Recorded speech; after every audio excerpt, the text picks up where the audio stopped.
Good evening. If you'd like to join us in the Pledge of Allegiance, please stand.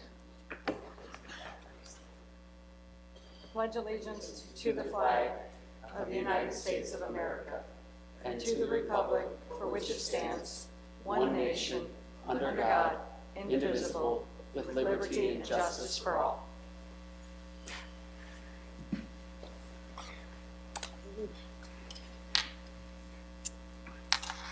I'd like to call to order the regular meeting of the City Council for June 27th. If the clerk would please take the roll. Councilmember Ashford. Present. Councilmember Lamb. Here. Councilmember Mosrak. Here. Councilmember Pemberton. Here. Councilmember Ruiz. Here. Mayor Pro Tem Archibald. Here. And Mayor Rupp would like me to send her regrets. She cannot be here tonight. She is home with COVID. She is feeling fine. She's just unfortunately quarantined. You have before you the minutes of the meeting for June 13th. Do I have a motion to receive and file? So moved, Madam Chair. Support. Councilmember Ashford, Councilmember Pemberton. All those in favor signify by saying aye. Aye. Any opposed? Motion carries. We will move to presentations. Clerk will read presentation number 1, please. Tracy Willard, Hunter Hospitality House, will introduce their services from an inclusive perspective. Thank you, and thank you, Councilwoman Anita Ashford, for inviting me to speak here tonight. Thank you all for your commitment to this city. As you said, my name is Tracy Willard. I'm here with my husband, Jeff, and we are the co-founders of Hunter Hospitality House, which is a nonprofit organization providing free lodging right across the street from the hospitals in Port Huron for people with a hospitalized loved one or treatment of their own for cancer or wound care. We also accommodate people who need a place to stay the night before a surgery or a medical procedure, and those who have loved ones in other medical facilities like Marwood, Regency, and the hospice home. We have 3 locations, including 2 bed and breakfast style homes for adults and a family house where a family with children can stay by themselves and get the privacy that they need during their medical situation. We have been compared to a Ronald McDonald House, but I'd like to say that I think we're better than a Ronald McDonald House because you don't have to have a hospitalized child to qualify to stay at Hunter Hospitality House. There's never a charge for you or your insurance company, and there's no income or distance requirement. And I mentioned that there's no distance requirement because I really want to emphasize tonight the importance of Hunter Hospitality House for residents of our county and our city of Port Huron. We know that when someone you love is critically ill or near death, you want to be right there with them in the hospital. But we also know that taking care of your needs, like getting a shower or a quick bite to eat or taking a little nap, will make a world of difference for the care that you're able to focus on that hospitalized loved one and to take in everything that they're telling you at the hospital. So Hunter Hospitality House, right across the street, so you won't be gone long, you can be on call, and you don't even have to drive. Babies who stay in the hospital longer than their moms need to be fed every 3 hours around the clock. And that was the case for us when our son, Hunter, was born prematurely. Sadly, he passed away at 16 days of age, and Hunter Hospitality House was founded in his memory. I had that experience of driving back and forth to the hospital when I was emotional and exhausted, not safe for myself or anybody else on the road, and I lived right in town. Parents who stay right across the street from the hospital at Hunter House can make those feedings without fail, even at night, which is important for the health of the baby and in some cases for the health of the nursing mother too. We do have a vehicle, and when guests need it, we're happy to transport them to the hospital or their medical appointments.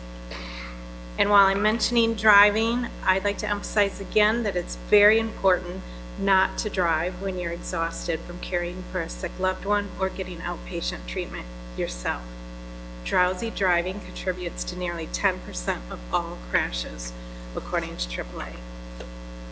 So even if you yourself never need to stay at Hunter Hospitality House, it's nice to know these homes are in our city in case you are hospitalized and have family coming to see you. No need to have them pay for a hotel. They can stay right across the street at Hunter Hospitality House for free. Each home is filled with amenities like hygiene products, laundry supplies, extra clothes and food, anything someone needs. If we don't have it, we can get it, no problem. Another way Hunter Hospitality House benefits the city of Port Huron and its residents is that we are primarily volunteer driven. We have several volunteer opportunities at any time for people of all ages and abilities, including working on mailings, cleaning, organizing the houses, doing yard work, gardening, all kinds of things. So I ask you to check out our website, hunterhospitalityhouse.com, to learn more about us. And again, thank you for this opportunity to speak, and be sure that everyone in Port Huron knows they are welcome to stay at Hunter Hospitality House. They can refer others to us when they need our services or a volunteer opportunity. Thank you. Thank you, Tracy. Mayor, Member Pro Ashford. Tem, yeah, I would just like to thank Tracy especially for, I had the opportunity of going, touring two of her facilities, and I mean, they were outstanding, and I mean, I walked in there, it felt like home. I mean, everything was so clean, and all the services that you provide there, and it just hit me, you know, us as leaders, sometimes we're invited to this event or whatever event, but I just felt like I just struck gold. I thought, now, how many people know about this? And this is what we're supposed to do as leaders. We're supposed to help get the word out there. This is a part of Port Huron. We're living in some uncertain times. It's crazy. And here you have this service that is free, no matter what color you are, how much money you got, or whoever you are. This service, the Hunter House, is there for you. And so this is part of what we do, you know, to try to bring us more closer together, to get more out of our city that we have. Just bring it together and make it happen, and know that you have a place to stay. And Tracy, you and your husband are to be commended. And thank you so very much for what you do. Thank you. You're welcome. Mayor Pro Tem, I would also like to extend a great thank you. I'm a medical professional and I work at the hospital, and we have suggested, and your homes have been useful, and anytime you're in the hospital, it's very stressful. So I've only heard great things, and I drive by them every day, and they're beautiful. So I thank you very much. We do have a second presentation that was added. If the clerk would read presentation number 2, please. Ken Cummings from Tri-EMS will provide a presentation to City Council. Good evening. Thank you, Mayor Pro Tem Archibald and Council, Mr. Freed. Appreciate the opportunity to just take a moment and share with you. As you know, coming up on August 2nd, there is a millage proposal for the provision of ambulance service to assist with funding ambulance services here in St. Clair County. It is a countywide millage, the amount of half of mill. How that translates to voters is that for a home with a taxable value of about $100,000 would cost about $50 per year for that. Really, for the past 40 years, Tri-EMS has been providing the majority of ambulance services here in St. Clair County, certainly to the citizens of Port Huron. And during that period of time, we have utilized what we refer to as a fee-for-service or a user-based system for funding ambulance services. And that has worked in the past for us because we've been able to keep our expenses down and commensurate with our revenues that we generate from those user fees.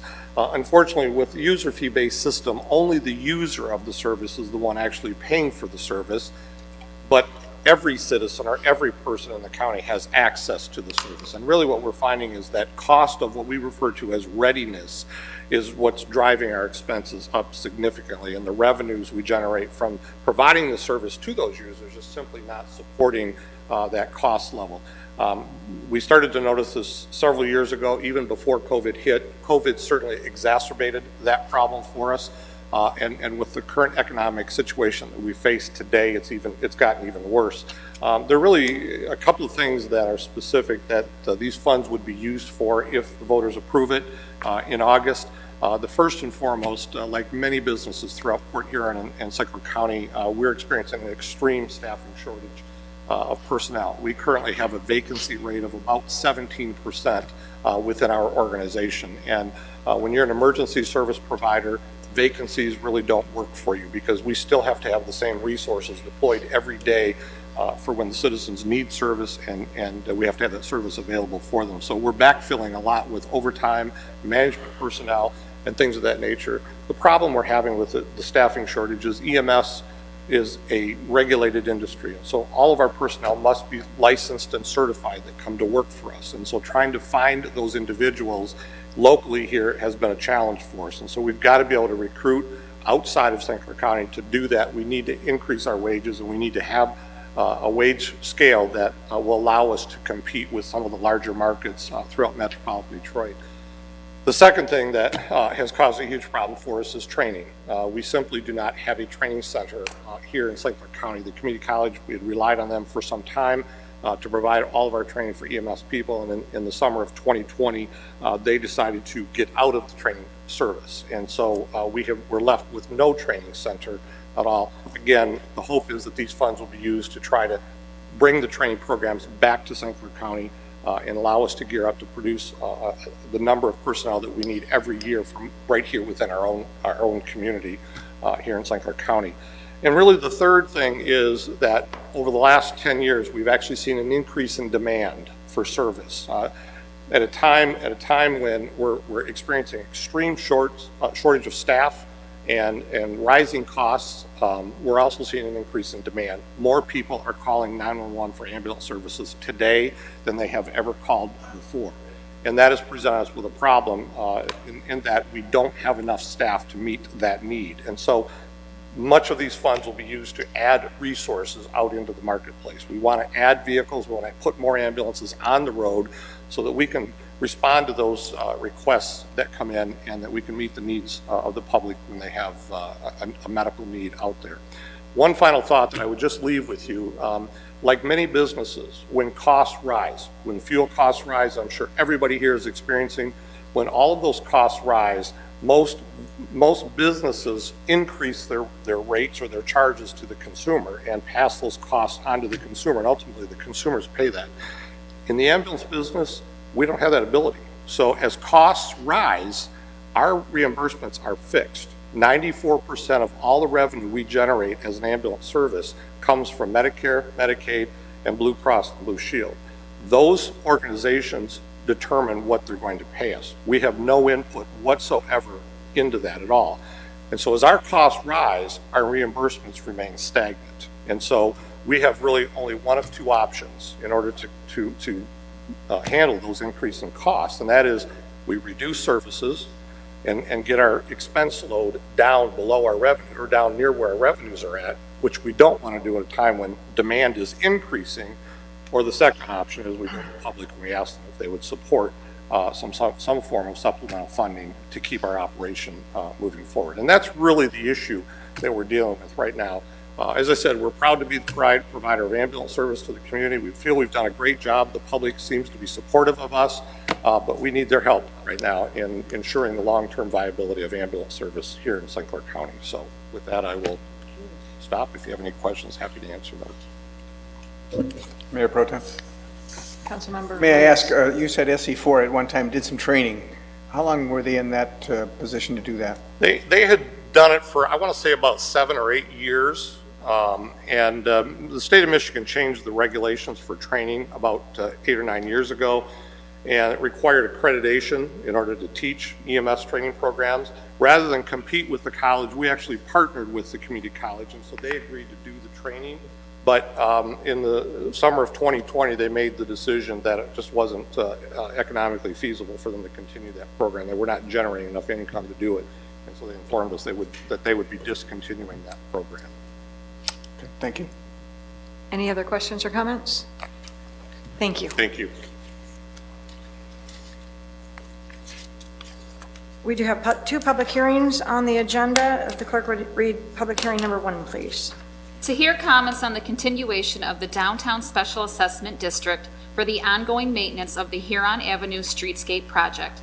Following the hearing, council will consider adoption of the resolution to continue the special assessment district. Do I have a motion for, sorry. Is there anyone in the audience that would like to address public hearing number 1? Seeing no one, I will declare public hearing number 1 closed. Do we have a motion for adoption? So moved. Support Councilmember Pemberton, Councilmember Lamb. Any discussion? The clerk will take the roll, or the vote, please. Councilmember Ashford? Yes. Councilmember Lamb? Yes. Councilmember Mosrak? Yes. Councilmember Pemberton? Yes. Councilmember Ruiz? Yes. Mayor Pro Tem Archibald? Yes. Public hearing number 2, please. To hear comments on the continuation of the Downtown Special Assessment District for the ongoing maintenance of the Military Streetscape project. Following the hearing, council will consider adoption of the resolution to continue the Special Assessment District. Is there anyone in the audience that would like to speak to public hearing number 2? Seeing no one, I will declare public hearing number 2 closed. Is there a motion to adopt public hearing number 2? So moved. Councilmember Ashford, is there a second? Councilmember Mosrak, the clerk will take the vote. Can we have some discussion first? Oh, sorry, my mistake. Oh, that's- no, it's not a mistake. Any discussion? I'm on a roll. All right, calm down, calm down.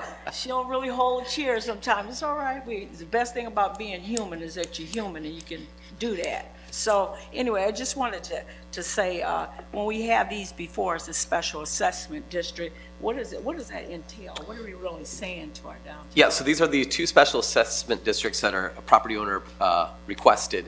They're 2 different between Huron Ave, north of the Military Street Bridge, that allows for snow plowing and maintenance of the streetscape and the lights. South, they opted for not having snow plowing. The property owners want to do it on their own, so that's the difference between the both of them. Oh, okay, and so this is all we really physically offering is just the snow plowing and nothing Flower to do with beds, trees and maintenance, flower beds, and all that, yeah. Yeah, I Bricks, just all wanted that. the whole gamut. And if we have other issues, I know that probably falls under something else Yep. that they can get together and we can talk about that later. Okay, thank you, Mayor Pro Tem. Any other discussion? The clerk will take the vote. Councilmember Lamb? Yes. Councilmember Mosrak? Yes. Councilmember Pemberton? Yes. Councilmember Ruiz? Yes. Councilmember Ashford? Yes. Mayor Pro Tem Archibald? Yes. Now is the time for public comment. If anyone in the audience wishes to address the city council on any agenda item or any matter under the city's jurisdiction, now is the time to do so. You can come to the podium. You have 4 minutes. Please begin by stating your name and address for the record.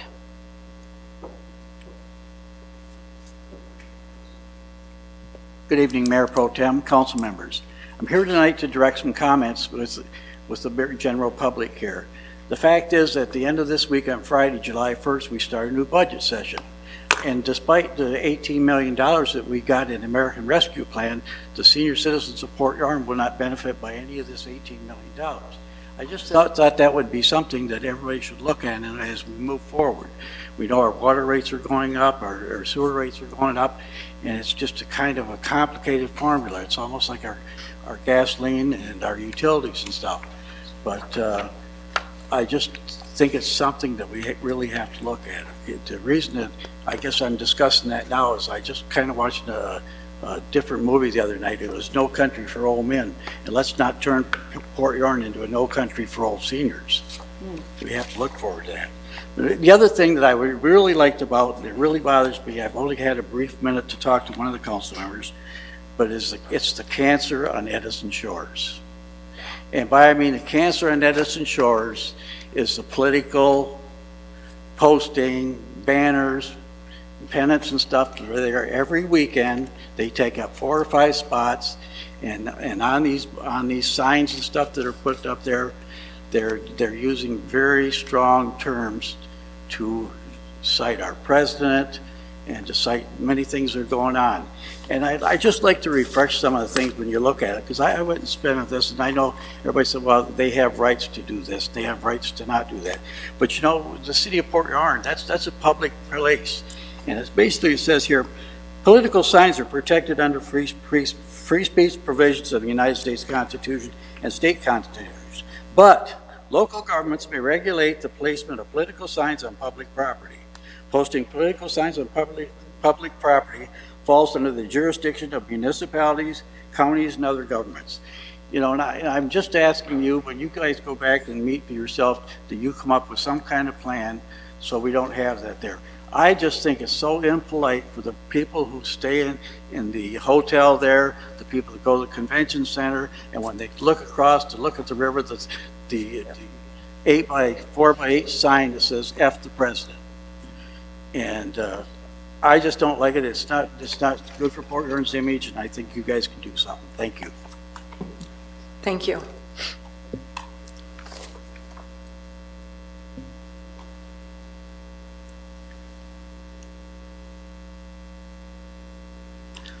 Good evening. My name is Brent Gillette. I'm with the United Way, and today I would like to address the council. So thank you, Mayor Pro Tem Archibald and the rest of the city council members, and say thank you.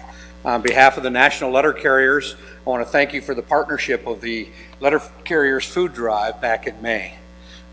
They had a great success, but they know that it wouldn't be a success without great partners and great folks that will help out on the day.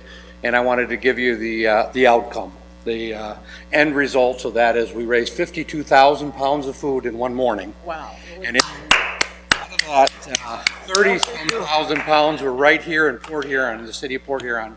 They help support over 20 different food pantries in our community and make sure that we restock the food shelves during the time when kids are out of school and things are happening beyond control. So I want to thank the council.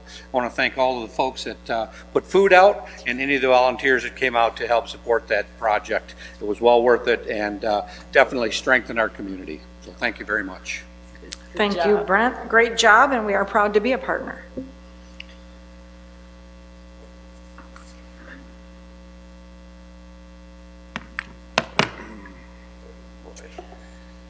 Julian Ruck, 1423 Lapeer, Polly's Place, Free Food Garden, and I'm here with good news. Okay.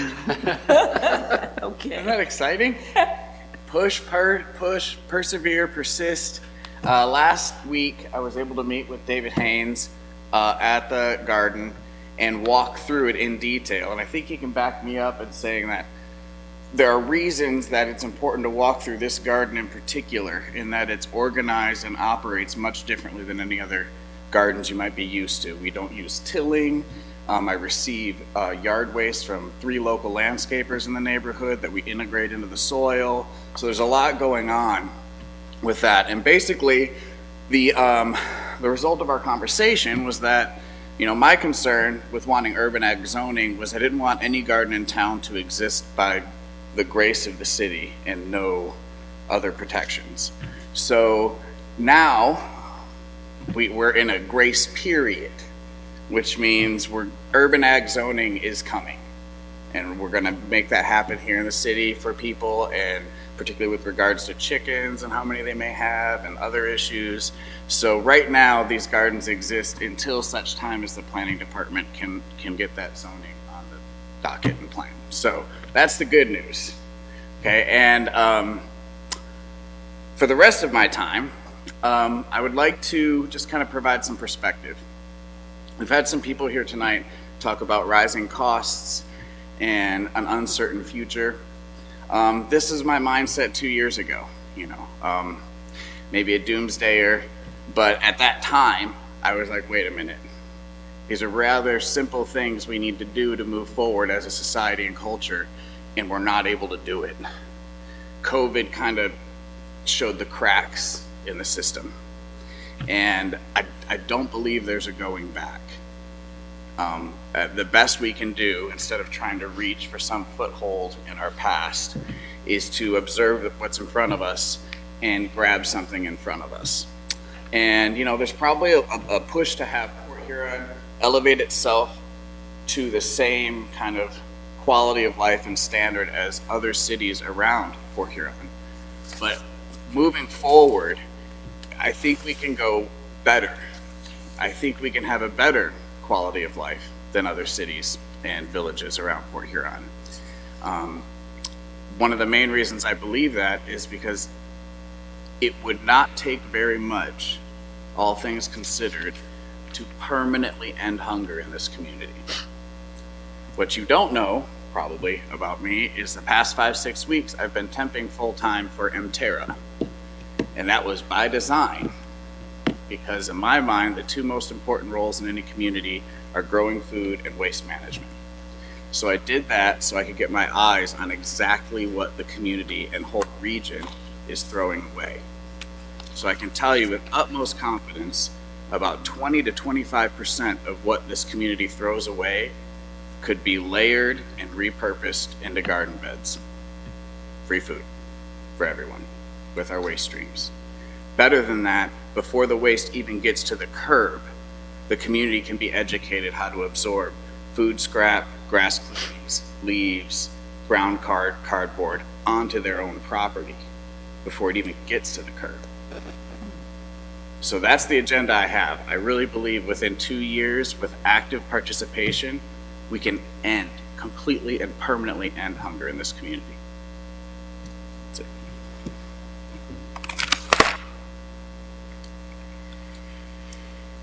Is there anyone else wishing to address the City Council?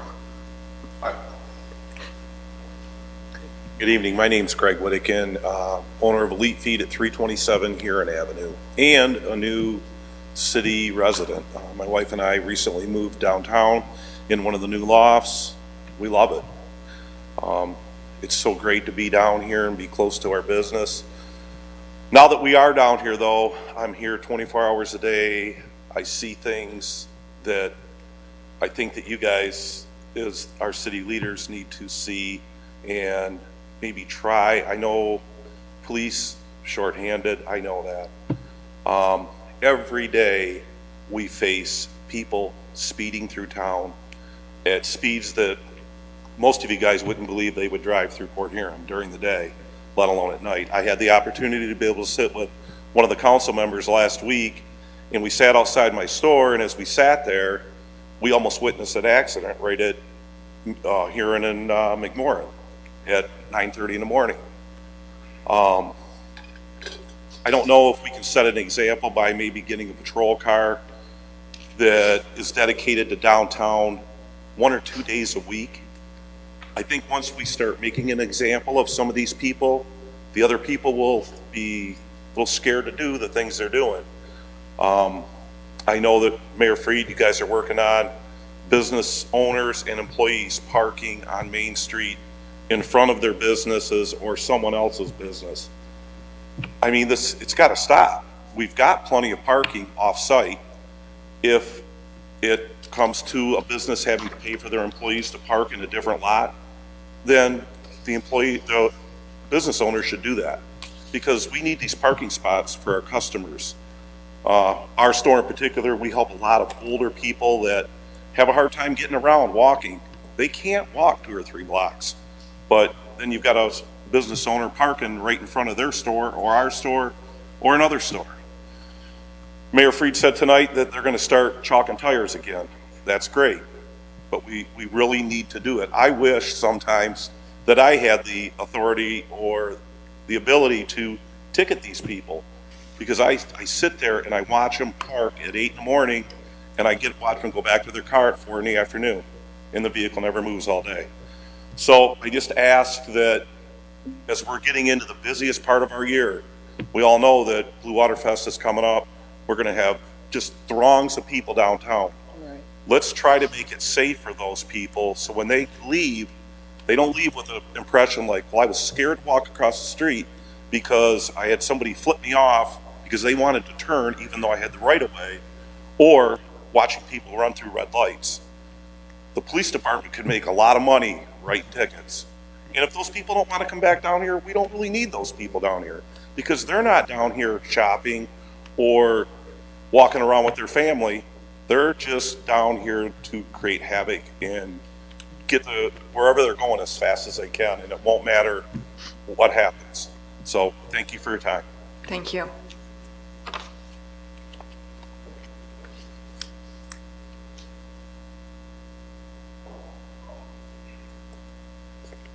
Hi, my name is Gregory Daniels. I live at 218 Huron Avenue in apartment 305. I've lived there since February of this year. I own the building at 505 Huron Avenue, and I run my accounting practice out of there, as I have since 2019. So I live downtown, I work downtown. I don't think I've driven my car in about 2 weeks, which is great. But to piggyback off of what Mr. Whittakin has said, there is a significant problem with speeding through downtown. It's a 25-mile-an-hour speed limit, and it's just not enforced and it's not honored. Certainly, to be frank, I'm scared to cross the street, go from one side to the other. And as the plaza's opened up and we have literally 200 or 300 people there on Friday and Saturday nights, I'm scared about two things. One, safety, but the other is having people discouraged to come and enjoy the plaza and enjoy the downtown, as the traffic is a bit of a turnoff. The other issue with the traffic is the noise ordinance. I actually pulled up the noise ordinance in preparation for this and realized that you guys updated it last month, so and that's great. And I was reading through it, and what we find, I think Mr. Whittakin might agree because we've had some conversations about this, but living right at Huron and Quay, as traffic gets backed up, there's just a lot of revving of engines, of motorcycles and muscle cars and pickup trucks, and I don't want to end up being the get off my lawn guy, but it is a complete pollution of noise. My ask is just a little bit of outreach from you to the community to explain what the rules are, especially in downtown, and a bit of enforcement. I mean, I don't know if I'm quite as gung-ho about pulling people over and giving them tickets, but maybe some warnings and people will start to get the point.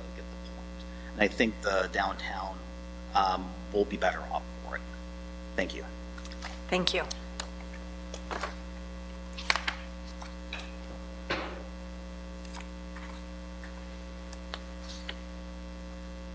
I am Susan Kuhn. I am the owner of Suzanne's downtown Port Huron. I've had my store 46 years. I've never been so disgusted with parking. I've been downtown Port Huron since 2016. I love downtown Port Huron, but we've had a new store move in down the street. The owner of that store has parked out in front of my store from 9 o'clock to 4:30. And I went down very nicely one day. I took a plate number down. I knew it was theirs. And I said, does anyone know whose plate this is? This was after 2 weeks of them out in front of my store. And I said, I just ask if you are parking there to not do it anymore. It's just too ongoing. I feel it's not fair. And I ask that something be done with these people. They need tickets, then they need towed. Thank you. Thank you. Is there anyone else wishing to address the City Council this evening? Seeing no one, I will declare public comment period closed. We will move to the consent agenda. Do I have a motion? So moved. Councilmember Pemberton, is there a second? Councilmember Lamb. The clerk will take the vote. Councilmember Mosrak? Yes. Councilmember Pemberton? Yes. Councilmember Ruiz? Yes. Councilmember Ashford? Yes. Councilmember Lamb? Yes. Mayor Pro Tem Archibald? Yes. There are only two consent agenda items. The first, recommending the Michigan Liquor Control Commission approve, above all others, the application of Larry L. Jones, 318 Grand River Avenue, for a Class C license pursuant to Public Act 57 of 2018. Second, certifying the delegates to serve at the 2022 Municipal Employees Retirement System of Michigan Annual Meeting in accordance with the Municipal Employees Retirement Act of 1984 as amended. We will move to from the City Manager. The clerk will read from the City Manager number 1, please. Accepting the bid from Truck and Trailer Specialties Incorporated in the amount of $59,180 for the purchase and installation of a dump body replacement and purchase of a new V-Box spreader for use by the Streets Department in accordance with the State of Michigan My Deal Purchasing Program. Do I have a motion? Support. Councilmember Mosrak, second by Councilmember Ashford. Any discussion? Madam Mayor and Council, this is a 2001 vehicle, has about 68,000 miles on it, which isn't that bad. As you know, we carry a lot of salt, and salt destroys the dump beds of the truck, and so we're being thrifty here. We think we can get about 5 to 7 more years of lifespan out of this truck, so what we're going to do is just buy through My Deal a new dump and a new spreader to go on the old truck, and then that dump and spreader will probably outlast this truck, but we're trying to be thrifty here. A new vehicle costs about $84,000. That was back when we bought it, so now it's probably $120,000. So this is us just trying to be thrifty as if you would at home. What did you just say? I have no idea, honestly, but it sounded good. We're trying to be thrifty. I mean, in fact, we're not going to go out and buy a brand new vehicle when we can replace components, and they're modularized to do that. So this truck is so expensive, new, $84,000, that it's designed that you can modularize, change out parts as they rust out to keep the engine and chassis in place. So the old truck, is this going to be added to the old truck? The old dump bed will be taken off. The new dump bed will be put on with a new spreader. Yep. Is that correct? Oh, okay. On the chassis and engine of the old truck. Yeah, there's a lot of stuff down here. Okay. Thank you, Mayor. You're welcome. Any other discussion? The clerk will take the vote. Councilmember Pemberton? Yes. Councilmember Ruiz? Yes. Councilmember Ashford? Yes. Councilmember Lamb? Yes. Councilmember Mosrak? Yes. Mayor Pro Tem Archibald? Yes. From the city manager, number 2, please. Accepting the bid from Body Construction Company Incorporated in the amount of $1,389,414 for the construction of a non-motorized pathway and connectors along the Black River Canal with assistance from the Michigan Department of Natural Resources, the Ralph C. Wilson Jr. Foundation, and private donors. Do I have a motion? So moved.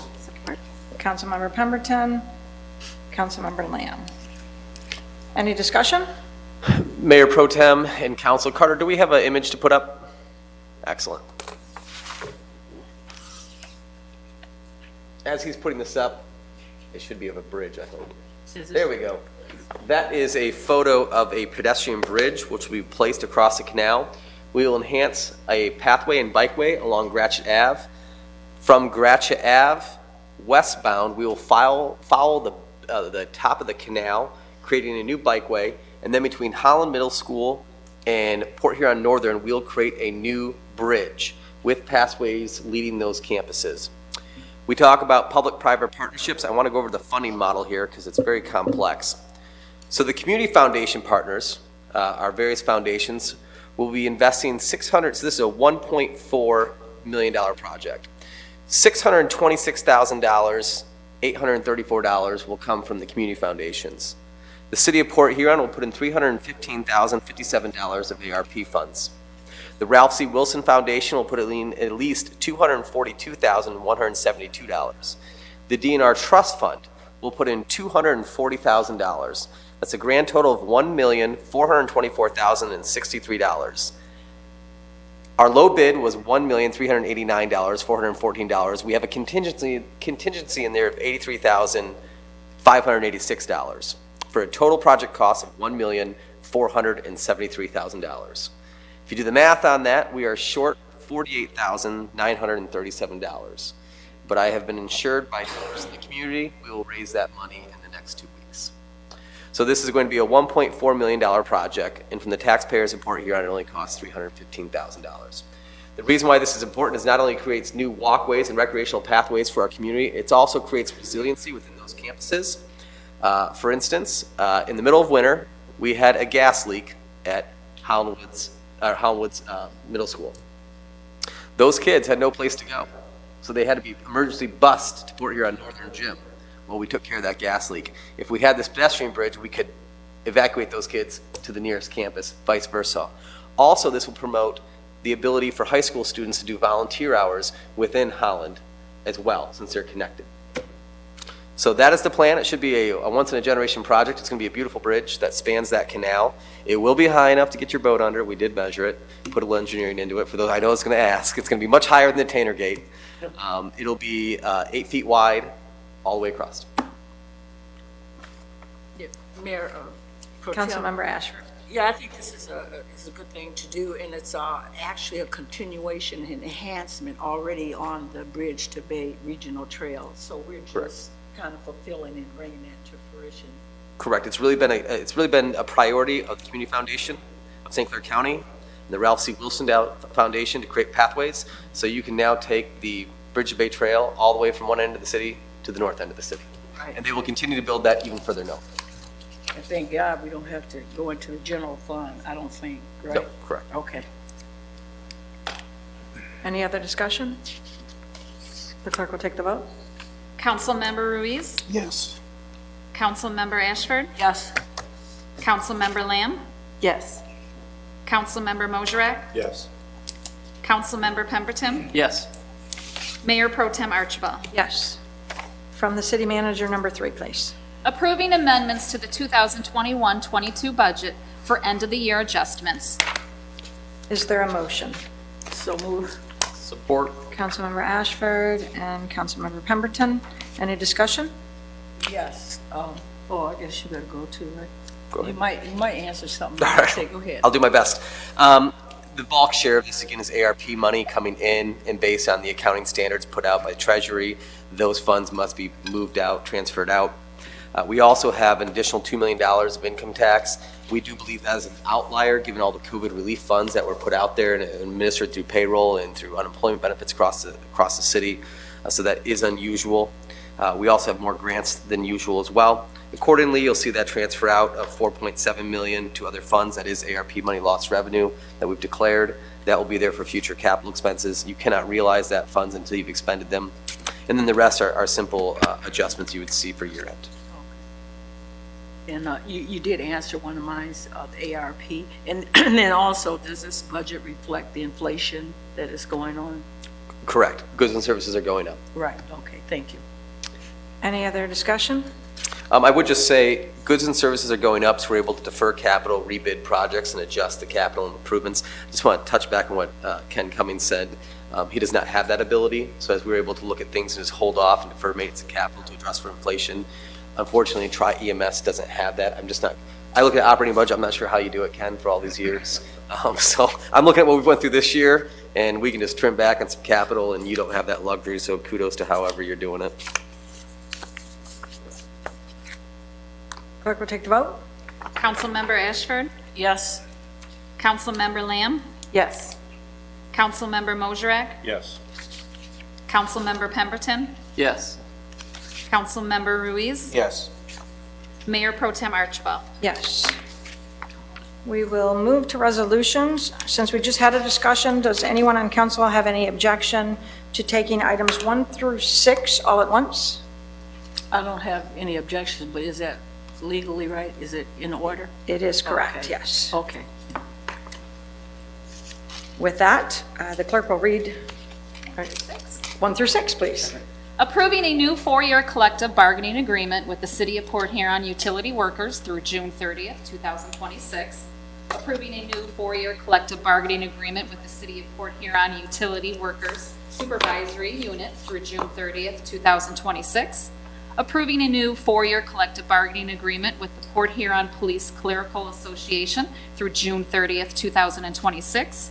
Approving a new 3-year collective bargaining agreement with the Police Officers Association of Michigan through June 30th, 2025.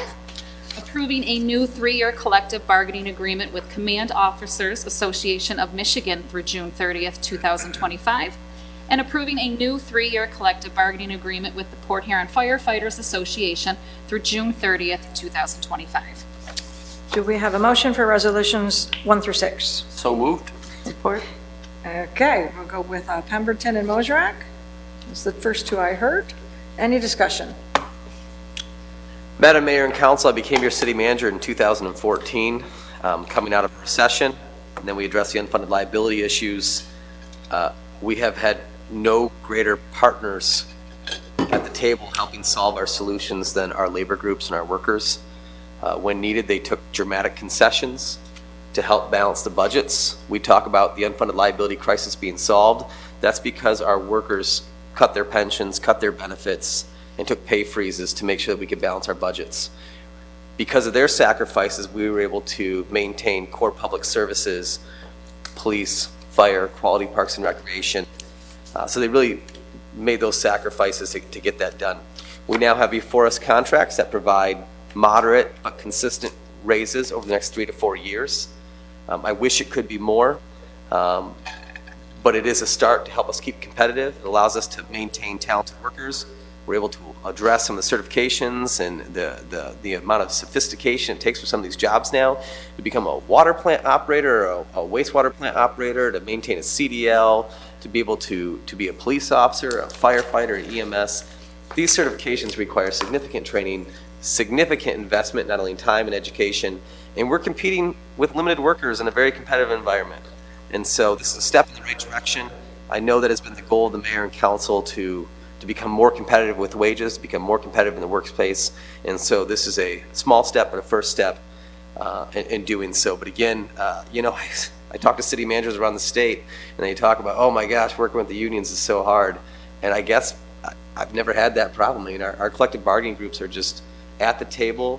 They want to help. They're a part of this community. They live in this community. Not only do they police this community, not only do they provide public safety and mow the parks, but they live here and they take their families to our downtown and to our parks as well. And so it's just been a very good experience working with them, and I can't thank them enough. Any other discussion? No, I'd just like to think, you can't discuss too much in closed sessions, but I'd like to certainly say kudos to Ed Brennan and Julie. You did a fantastic job when we were behind closure, just on a high playing level. I mean, I like the way that you made our employees feel value added. I like that, and how you just seem to just dot every I and T in those negotiations. And I know they're really hard to do, and you actually demonstrated the trust, because if somebody can't trust you, they don't feel like they belong. And from what we heard tonight, our employees feel like they belong. They're doing a fantastic job for us as a city, and I just want you to continue to do what you do, because you did shine for us through our employees. So thank you very much. Any other discussion or comments? The clerk will take the vote, please. Councilmember Lamb? Yes. Councilmember Mosirak? Yes. Councilmember Pemberton? Yes. Councilmember Ruiz? Yes. Councilmember Ashford? Yes. Mayor Pro Tem Archibald. Yes. Resolution number 7. Supporting the recommendation from the Michigan Department of Transportation to work cooperatively to coordinate MDOT's roadway improvements with the city's water main improvements within Griswold Street from Military Street to 24th Street. Do I have a motion? So move. Councilmember Ashford and Councilmember Mosirak. Any discussion? Madam Mayor and Council, this is called the 426 agreement. It's pretty normal. It allows us to actually will facilitate the bidding, to do the road work, and while that road work's being completed, we will able to do some water main work in there as well. For those history buffs, I'm one of them. We actually had a meeting on this project, and we fully have made plans we're going to expose the old trolley lines that still lie under Griswold. So that'll be a kind of cool part of the project that only maybe I will be interested in. So This is cost effective. This is incredibly cost effective. It allows MDOT to reimburse us for those costs. Yeah. We're actually able to make an 8% administration fee on providing the process, make sure the work gets done to our standards while getting our water main work done as well. And if you've driven down Griswold, at some point it's quite the adventure, as Ken Harris would say. Any other discussion? The clerk will take the vote, please. Councilmember Mosirak? Yes. Councilmember Pemberton? Yes. Councilmember Ruiz? Yes. Councilmember Ashford? Yes. Councilmember Lamb? Yes. Mayor Pro Tem Archibald. Yes.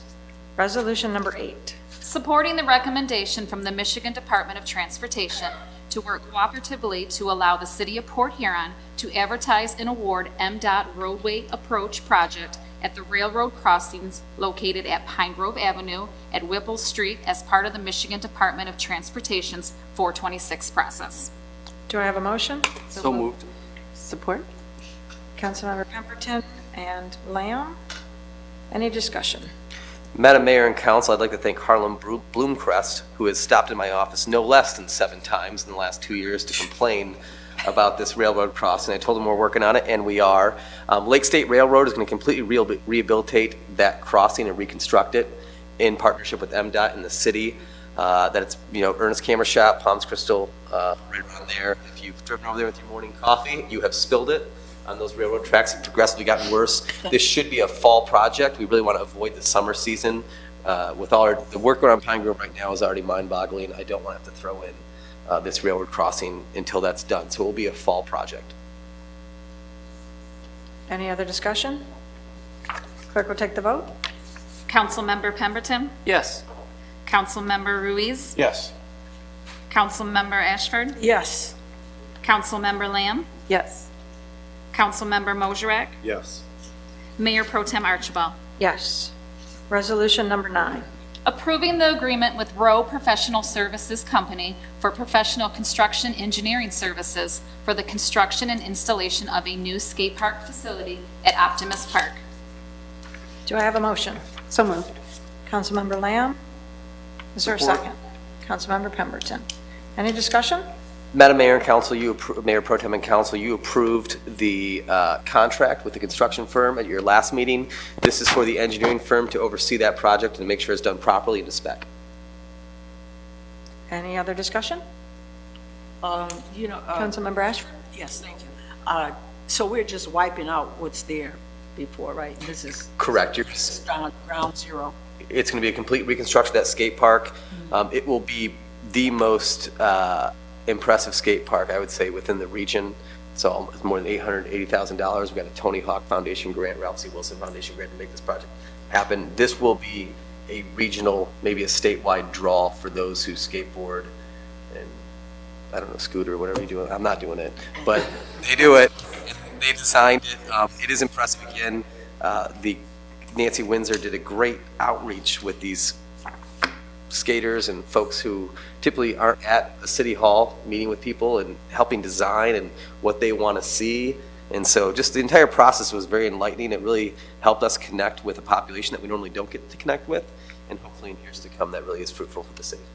Was there any possibility of recycling some of what the people have previously done on there, or is that just? We're looking at incorporating some of those pieces elsewhere in the city. Okay, that's a good thing. You should mention that because they put a lot of work into that. These were these kids out there collecting and doing that, and I'd hate to see their work just like, it didn't even exist. Absolutely. Thank you.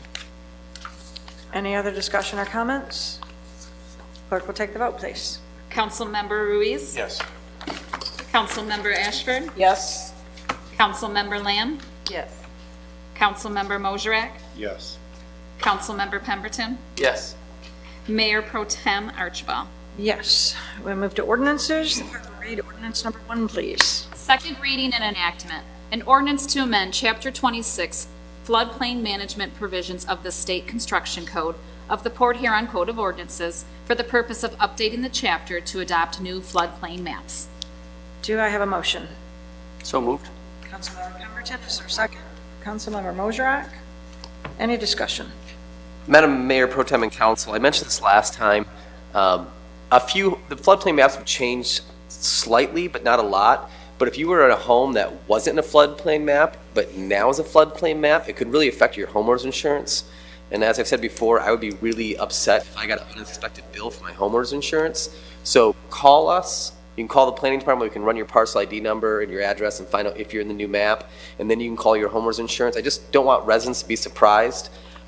More importantly, we did not come up with these maps. FEMA draws these maps, so we have nothing to do with these maps. They're drawn up by FEMA, but I just don't want people getting surprises, unexpected bill in the mail. So just call us in doubt, call us, and we'll take a look at your property for you. Mayor, Councilmember Ashford? This is the ordinance. Are the maps usually attached to the ordinance or no? I believe it's just ID numbers, correct? Yeah, parcel ID. Changing ID numbers, okay. Do you have any other avenues that instead of them calling you, are we going to do anything to get the word out to the people that are affected?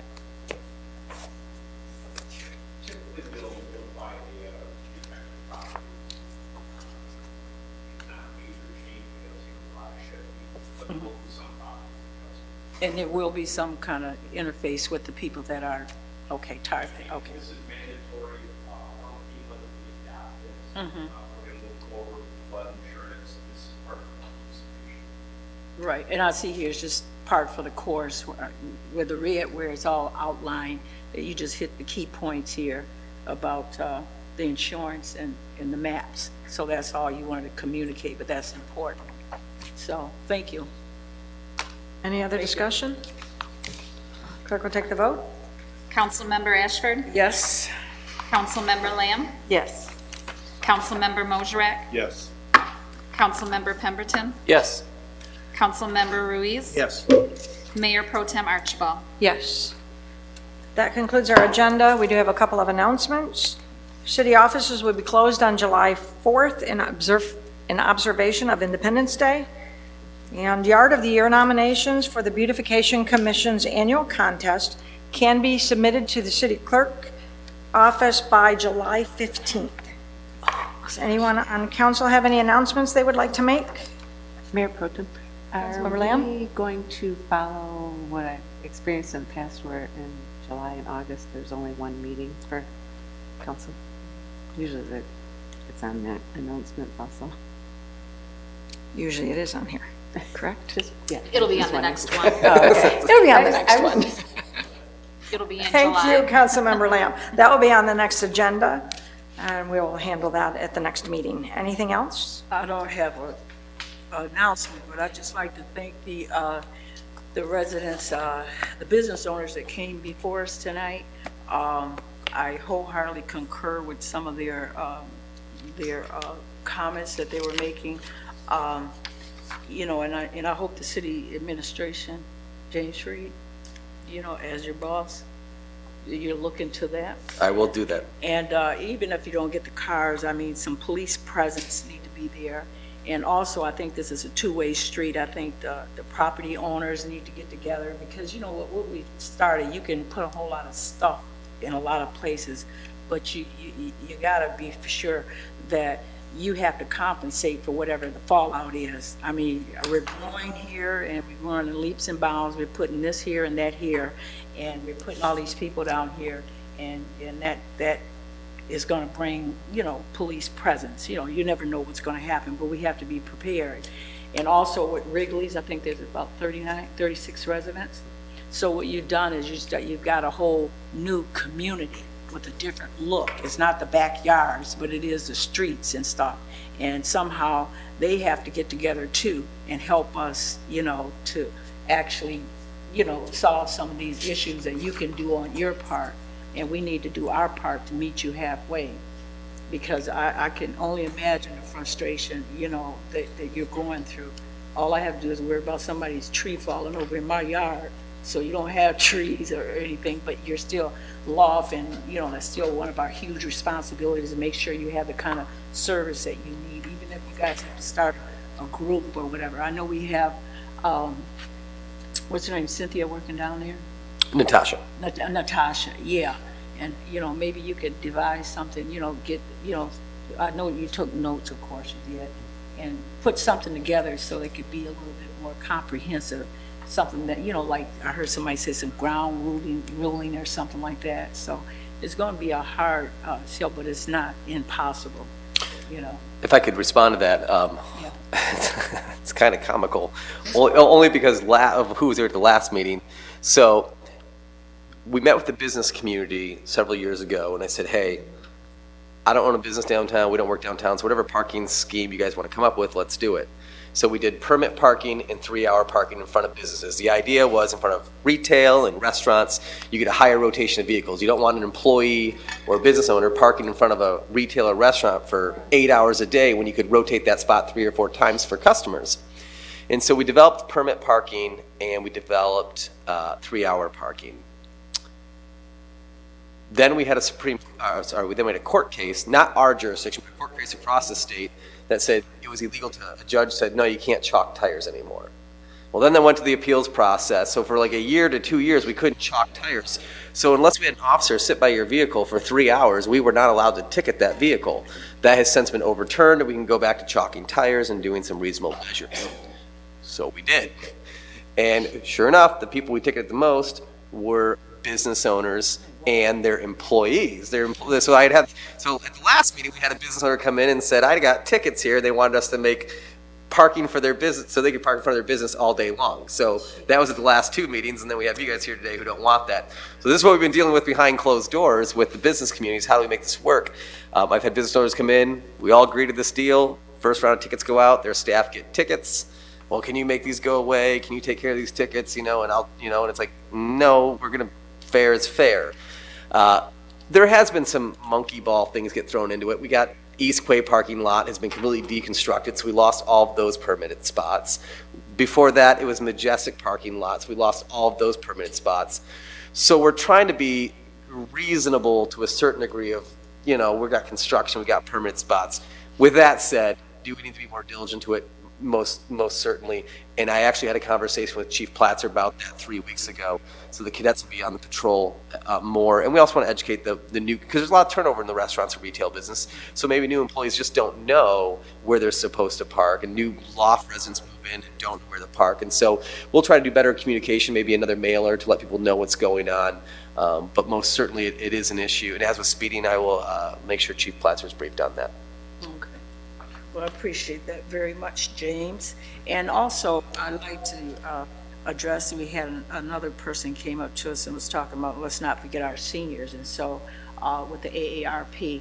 But I would like to say, I think we probably can do more if somebody could let us know where, because we still have some monies left there. But I think what we did do, if you look over where that money was allocated, seniors are a great deal a part of that. Some of the nonprofits that we gave to, and that's in a big way. But I can hear what the person that came forth, it wasn't like just designated, here you go seniors. I think that's what they want to be more intentional.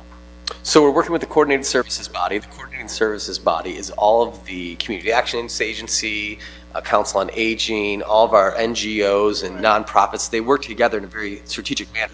In fact, the Coordinating Services Body adopted a new strategic plan. And as that part of that strategic plan, they're looking at some tactical measures to address some of our at-risk populations, our homeless populations, and also our senior populations. We've been in communication with them over the last 6 months. I met with them and spoke to their group several times in the last year to look at their strategic plan. They will be bringing a proposal to council in the next couple of months to look at some tactical measures as part of their broader strategic plan to address those population segments. Okay, thank you, thank you, thank you, Mayor Pro Tem. Anyone else in council have anything they would like to announce? Mayor Pro Tem, just one quick Councilmember comment. Pemberton. I want to thank Mr. Haynes and Mr. Ruck. Mr. Haynes for following up and taking care of what Mr. Ruck has been coming to talk about for the last weeks, and Mr. Ruck for coming to share good news. That's rare. Usually the problem gets solved and we never hear about it again. Appreciate you coming to share good news, so thanks. Thank you. Appreciate it. Good call. Anyone else? I will entertain a motion to adjourn. So moved. Thank you. Adjourned.